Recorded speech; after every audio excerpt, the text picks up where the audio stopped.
The wind howled across the barren wasteland, carrying dust like dry ash through the empty sky. Ethan walked alone, his boots crunching over rusted metal scraps half buried in sand. This place had been a battlefield once, now it was only silence, bones, and broken machines. Ethan liked it that way. No people, no noise, only things he could fix. He was a scavenger living from whatever he found among the ruins. But today felt different. The air carried a sharp smell, burned fuel. Ethan stopped, raising his head. Thin black smoke rose far on the horizon, twisting like a dark finger into the pale yellow sky. Something had crashed. Recently, maybe a supply drone, maybe a pirate ship. Either way, it meant parts and danger. He checked the blaster at his hip, then began walking faster. As he came closer, the ground was scorched. Metal shards still steamed, and the sand was melted to glass in places. The wreck lay across a dry ridge, its hull broken open like a split shell. Pieces still sparked with fading blue energy. It was not human. The lines were too smooth, the color too silver. Alien. Ethan's heart kicked in his chest. He had heard the stories. The alien races that flew through the outer systems never came close to this dead world, and if they did, they didn't survive. This place ate everything. He climbed the wreck carefully, eyes scanning for signs of life. Then he saw her. She lay crumpled between two torn panels, silver skin dull like cooled metal, long hair tangled with glowing wires. Her eyes were closed. Thin blue blood traced a path from her temple down her cheek. Her chest rose only slightly with each shallow breath. Ethan froze. He knew what he should do, walk away. Everyone said aliens were dangerous. Beautiful, yes. Strange, yes. But dangerous. People disappeared after helping them. Some said their minds were like knives. Others said they carried hidden diseases. But she looked small, fragile, and alone. Ethan crouched. "Hey," he said softly. She did not move.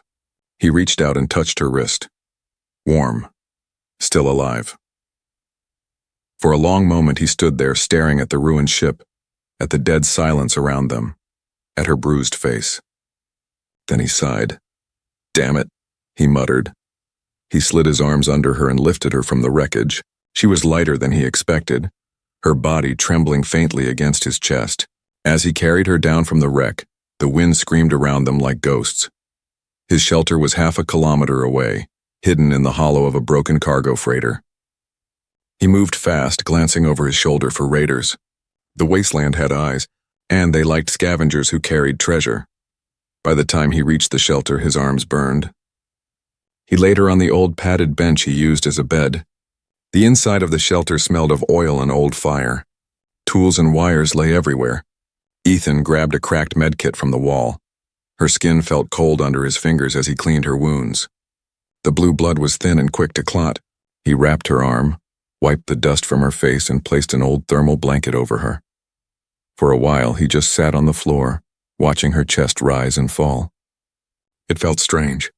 He had spent years alone out here, talking to no one. And now an alien woman was sleeping in his home, her breath soft like a whisper of wind. He stood, rubbing his face. The ship outside was still burning. If he wanted to save her, he would have to fix it. She would need it to return to her people. Ethan walked out into the cold night. The wreck glowed faintly under the pale twin moons. He stared at it, at the ripped open hull and the shattered engines. Most people would call it dead. He smiled slightly. "I've fixed worse," he whispered. The hours bled together. Ethan dragged heavy panels back to his workshop, stripped burned wires, searched through his piles of scrap. Sparks jumped from his soldering iron as he repaired power conduits and cooling lines. His hands were cut, burned, shaking. But he kept going. He imagined her opening her eyes again. He imagined her speaking, telling him her name. Back inside, she shifted under the blanket. A small sound left her lips, a soft, broken word he could not understand. Ethan paused, tools in hand. He watched her. Then he turned back to the engine core. "Don't die," he said quietly. "Not yet." The storm rose again as dawn came. Wind rattled the metal walls. Ethan kept working, sweat mixing with dust. The wreck outside still looked like death, but deep inside its broken frame, a faint blue light flickered. And in the corner of the shelter, the alien woman breathed a little deeper, as if some part of her had heard him and decided to stay. The storm had passed, but the wasteland still growled under the cold wind. Ethan sat on the floor of his shelter, surrounded by piles of broken wires, scorched circuit boards, and cracked metal sheets. His hands were black with grease. He had worked through the night, and the sun was only a pale ghost behind the thick gray sky. A soft sound made him lift his head. She was awake. The alien woman lay still beneath the thermal blanket, her silver skin faintly glowing under the dim light strips on the ceiling. Her eyes were open now, wide, glassy, and almost luminous like frozen starlight. She stared at the walls, then at him. For a moment they only looked at each other. Neither moved. Neither spoke. Ethan slowly raised his hands and placed the tool down. "You're safe," he said softly. His voice was rough from hours of silence. She blinked, confused. Then her gaze fell on the table beside her, scattered with metal scraps, wires, and glowing crystals. Her ship's heart. She sat up fast, panic flashing in her eyes. The blanket slid off her shoulders, and Ethan saw the thin, glowing scars that traced along her arms like living tattoos. She spoke, a quick, sharp string of words in a language he didn't know. "I don't understand you," he said, lifting his palms. "But I'm not your enemy." Her eyes darted to the door, then back to him. She looked ready to fight. Or run. Ethan gently touched the broken crystal core on the table. "I'm fixing it," he said. He pointed at the wreck outside through the thin metal wall. "Your ship. You can't leave if it stays dead," she froze. Her breathing slowed. Something in her eyes softened. Not trust yet, but something close. Ethan pushed a small cup of water toward her. She hesitated, then took it, her fingers brushing his by accident. They were cool, smooth like polished stone. She drank slowly, eyes never leaving him.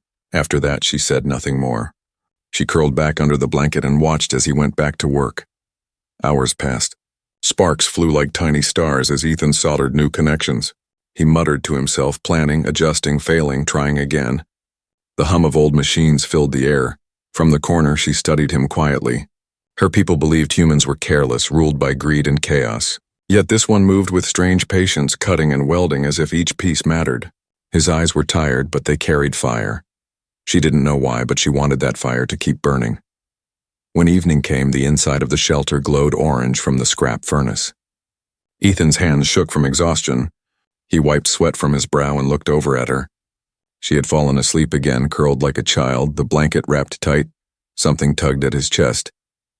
He told himself it was only because he didn't want her to die, not because of the way the dim light shimmered on her silver hair, or how peaceful she looked. He forced himself to look away. He needed her ship working. Then she would leave. That was how it had to be. Still, as he leaned back in his chair, he caught himself staring again. "Just fix the ship," he whispered to himself. "Don't fix your heart." Outside, beyond the silent wreckage, shadows moved in the hills. A faint flash of metal caught the fading sunlight.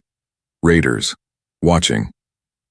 Inside the shelter, Ethan worked late into the night, unaware of the eyes creeping closer. And while he worked, the alien woman slowly opened her eyes again, watching him from the darkness, her gaze soft now, almost wondering, as if she had begun to feel safe. The night lay heavy over the wasteland like a dark blanket. Ethan's shelter was quiet, filled only with the faint hum of old machines and the soft crackle of the furnace. The alien woman, Lyra, he had decided to call her in his mind, slept on the bench, wrapped in the thermal blanket like a silver shadow. Ethan sat slumped in his chair, tools scattered around him. He had almost finished repairing the power conduits. One more day, maybe two, and her ship could fly again. He told himself that would be good. Once she left, life would return to how it was, silent, simple, safe. But deep down, he knew that wasn't true anymore. A faint sound outside broke the silence. Ethan's eyes snapped open. He held his breath. The sound came again, metal crunching under boots. Slowly, he reached for the blaster on the table. The shelter walls were thin. One shot could tear through them like paper. He moved to the narrow slit window. Shadows moved on the distant hills. 3, maybe 4 figures. They wore rusted armor and long black cloaks that fluttered in the cold wind. Even from here, Ethan could see the dull shine of weapons slung across their backs. Raiders. His heart began to pound. Raiders hunted salvage, and they had seen the smoke of Lyra's crash. They would come, and they would kill. Ethan looked back at Lyra. She was still asleep, her silver hair spread like moonlight on the blanket. She had no idea what kind of world she had fallen into. He grabbed his pack and began moving fast, quietly, collecting energy cells, water flasks, and the small black beacon that jammed sensors. He had buried escape tunnels under the shelter years ago, emergency paths through old cargo ducts. He hated using them. They reminded him why he lived alone. A soft voice stopped him. "Eat." Then he turned sharply. Lyra was awake, sitting up slowly. Her voice was weak, but her eyes were sharp now, glowing faint gold. "You spoke," he whispered. She blinked at him. "Danger coming," Ethan froze. She had seen them too. Somehow. "Yes," he said quickly, moving to her side. "We have to go," but she shook her head. "No run, fight." Ethan stared at her. "Fight? They have rifles." "You can't even stand," her eyes flashed. "I can." She tried to rise, but her legs trembled and she fell back to the bench. Ethan caught her. "No," he said firmly. "You're not dying here. Not for me. Not for this place." She looked at him for a long moment, her breath shallow, then nodded slowly. She let him lift her into his arms again. Outside, the first raider cresting the hill saw movement below and raised his hand. A red signal flare shot into the air, bursting like bloody light against the stars. Ethan ran. The shelter door slammed behind him as he dashed into the darkness, Lyra held tightly to his chest. The ground shook as the raiders began firing, bolts of red light slicing the air. Sand exploded around him. He slid behind a broken hull, breathing hard, heart racing. Lyra pressed her face into his shoulder, eyes glowing faintly in fear. "This way," he whispered. He kicked aside a sheet of metal, revealing a narrow shaft beneath. The tunnels. Blaster fire screamed over their heads as Ethan lowered them both into the darkness. Cold air wrapped around them as they slid down into the old cargo tubes, vanishing into black silence. Behind them, the raiders stormed the empty shelter, flames lighting the night. But deep underground, Ethan and Lyra lay still in the dark, their breathing loud in the silence. Her hands gripped his shirt tightly. He whispered, "I'll keep you safe." In the dark, she whispered something back in her language, soft and trembling. He didn't understand the words, but he felt their meaning.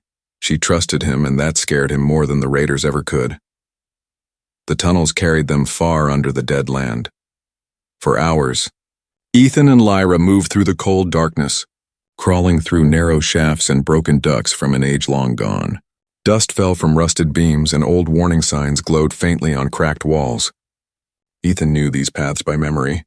He had built them alone when the world still frightened him. Now he was not alone.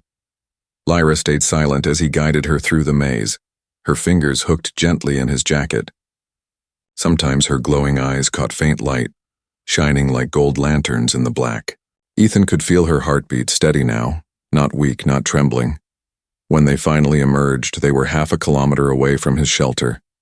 Smoke rose behind them like a black wound. The raiders had burned it to the ground. Ethan stood for a long moment in the cold wind, staring at the ruins of the only home he had ever known. Then Lyra touched his arm. "Not gone?" she said softly. Her words were still broken, but her voice was clear. "You still here?" Something twisted in his chest. He nodded once, jaw tight, and turned toward the wreck of her ship. It still lay broken on the ridge like a fallen star, metal torn open, wires spilling out like veins. But Ethan's repairs were holding, barely. The outer plating had been patched with scrap, the cooling systems rebuilt from old water filters, the cracked energy core wrapped in a web of copper and hope. They worked in silence for days, hidden in the caves near the wreck. Ethan taught her how to brace panels while he welded. She taught him words from her language as they worked. They shared dried food, water, and quiet smiles. Sometimes at night, Ethan would wake to find her sitting by the small fire, staring at the stars through the cave mouth. He would pretend to sleep, but he would watch her, the firelight dancing across her silver skin. She looked both ancient and new, like something the world had almost lost. And then, on the 6th day, the ship breathed. The engines coughed once, then roared like thunder. Blue light flared along the wings, casting glowing arcs over the rocks.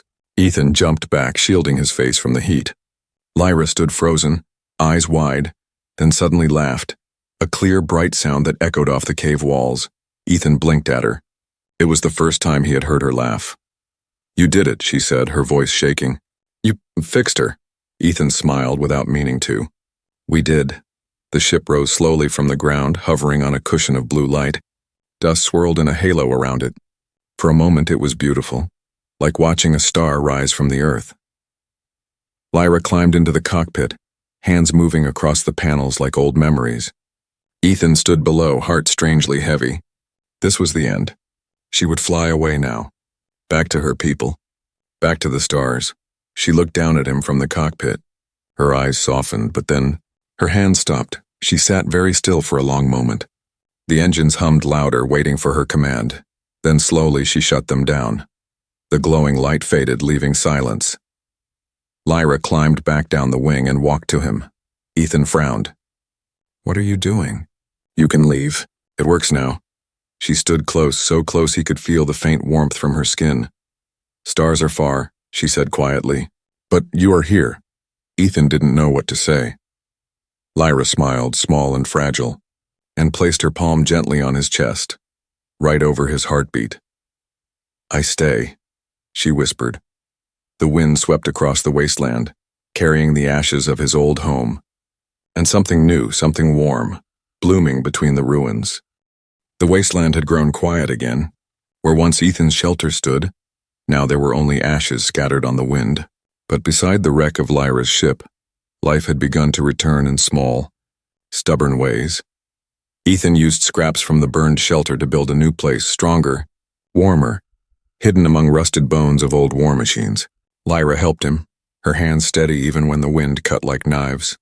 They worked in silence at first, but slowly, small words began to slip between them. "Hold this," Ethan would say, handing her a beam. "Yes," she would reply, her voice soft like rain. Days turned into weeks. Their new home rose from the ruins, a patchwork of old metal and new hope. The walls were made from melted cargo plates, the roof from pieces of shattered starship hull. They hung glowing glass shards along the ceiling like stars, casting gentle light through the nights. Ethan planted seeds he had saved in tiny soil boxes. Lyra watered them carefully as if they were treasure. Little green sprouts soon pushed through the dry dirt, brave against the dust. At night they sat near the small furnace. Ethan told broken stories of Earth, the blue oceans, the crowded cities, the sky full of birds. Lyra listened, eyes shining, sometimes smiling, sometimes silent as if dreaming of places she had never seen. Sometimes she told stories too, in her language, her words flowing like music. Ethan did not understand them, but he listened anyway, caught by the rhythm of her voice. Slowly their lives intertwined. Lyra began to walk without stumbling. The blue glow in her skin grew brighter, stronger. She learned to laugh at Ethan's clumsy jokes, and Ethan learned to smile without hiding it. He built her a bed from broken panels, but she never used it.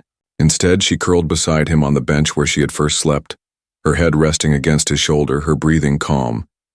Ethan stopped wondering when she would leave. He stopped wanting her to.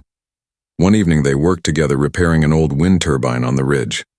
As the blade spun again for the first time in years, throwing glittering dust across the sky, Lyra looked at him with a strange, unreadable softness. "You fix broken things," she whispered. Ethan blinked. "It's what I do." She touched his chest gently. "You fixed me." He had no answer for that. The days grew warmer. Their garden grew taller. The once dead scrapyard now glimmered with light and quiet laughter. And every night, as the twin moons rose, Lyra slipped into Ethan's arms without a word, and their breaths fell into the same rhythm, two hearts beating in the ruins, no longer alone. The wind was gentle that evening. The garden leaves swayed softly as Lyra sat on the roof of their patchwork home, her gaze lost among the countless stars above. Ethan worked below, fixing a stubborn power cell that kept flickering out. It felt like an ordinary night, quiet, calm, safe. Then the sky changed. At first it was only a shimmer, a faint silver ripple across the black. Then it became brighter, sharper. 3 sleek ships glided from the darkness of space, their hulls glowing like liquid moonlight. They cut silently through the clouds, elegant and cold. Descending toward the wasteland, Lyra froze. She knew those ships. Her people had come. She climbed down fast, landing near Ethan with wide, shaking eyes. "They are here," she whispered. Ethan followed her gaze and his chest went cold. The ships hovered above the ridge like silent predators, light washing across the ground. "Your people?" he asked quietly. Lyra nodded slowly. Her face was pale, her golden eyes dim. "They search for me?" "Then go," Ethan said, though his voice cracked. "They came to take you home." Lyra stared at him. He stood still, arms at his sides, trying to look calm. But inside, he felt hollow. He had known this day would come. He had told himself he wanted her to leave, but the thought of her walking away felt like something tearing inside his chest. The ships landed softly on the ridge. Silver-clad figures stepped out, tall, graceful, glowing faint in the dark. Their voices carried like wind chimes across the wasteland. One of them called her name. The sound was pure, perfect, and distant, like the stars themselves were speaking. Lyra's breath trembled. She took one slow step forward, then stopped. She looked back at Ethan. He said nothing. He only picked up the small control crystal he had repaired, the heart of her ship, and held it out to her. His hand shook. "You should go," he whispered. "This place, it's not for someone like you." Lyra walked toward him slowly. She took the crystal, but not her eyes from his. "My world is bright," she said softly, "but cold." She reached for his hand and wrapped her fingers around it gently. "You are warm." Ethan swallowed hard, trying not to break. "Lyra?" She turned, holding his hand tight, and faced the glowing figures on the ridge. The silver beings watched silently, expecting her to return. Lyra raised her chin. "No," she said in her language, her voice ringing like light through glass. Gasps rose from the silver figures. She stepped back to Ethan's side and pressed her forehead lightly to his. "My home is here." For a moment, even the stars seemed to go silent. The silver beings stood frozen. Then one by one they turned and stepped back onto their ships without a word. The ships rose, glowing brighter and brighter until they became streaks of light. And then were gone. The night became quiet again. Ethan stood still, hardly breathing. Lyra's hand stayed in his, steady and warm. "You chose me," he whispered. "I choose you," she said simply, and the stars above no longer pulled at her heart. The night after her people left was the quietest Ethan had ever known. No engines, no wind. Just the soft hum of the new garden lights and the slow rhythm of Lyra's breathing as she lay beside him on the roof. They had built a small platform there from old ship panels, lined it with faded blankets and scattered glowing glass shards like fallen stars. From here the world seemed endless, rusted bones of ancient machines fading into silver sand, and above them the entire sky burning with stars. Lyra lay on her side, watching the sky as if seeing it for the first time. Her golden eyes reflected the starlight like molten fire. "They left," she said softly. "Yes," Ethan answered. "They will not come again." "Good," he whispered. Silence stretched between them, but it was no longer empty. It was full. Ethan sat up slowly and reached into his pocket. His hands were shaking. "Lyra," he said quietly. She looked at him, curious. He held out something small, thin, twisted wire shaped into a circle, copper and old but polished until it caught the starlight. A ring made from scrap he had once thought was worthless. "I don't have your stars," he said, his voice rough, "but I can give you this. If you want to stay. If you want me." For a moment she didn't move. Then her eyes softened and something bright bloomed in her smile, warm, fragile, and real. Lyra took the ring gently, holding it like it was made of light. She slipped it onto her finger. It hung loose, almost falling, but she caught it with a laugh that made Ethan's chest ache. "Yes," she whispered.